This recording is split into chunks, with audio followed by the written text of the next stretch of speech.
காந்தியடிகளை மக்களோட மனசுல இருந்து எப்படியாவது அகற்றிட வேண்டும் என்று இன்றைய ஒன்றிய அரசு, பாஜக அரசு திட்டமிட்டு துடிச்சுக்கிட்டு இருக்கு. காந்திய கொள்கைகளை அழிக்கணும்னு என்ற நிலையிலிருந்து இப்ப காந்தி என்கிற பேரே இருக்கக்கூடாதுன்னு என்கிற அந்த இடத்திற்கு அவங்க நகர்ந்திருக்காங்க.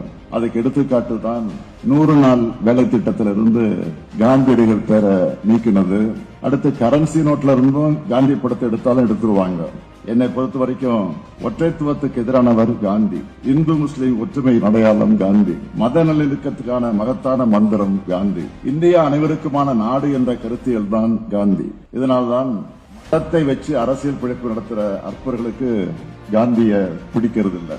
மனிதத்தையும் மனிதர்களையும் அழித்து ஆட்சியை பிடிக்க நினைக்கிற பாஜகவின் பிடியில தமிழ்நாடு சிக்கக்கூடாது. இதுக்காகத்தான் சொல்றேன், இந்த தேர்தல் தமிழ்நாடு வர்சஸ் என்டிஏ. அதில் தமிழ்நாடு வெல்லும்.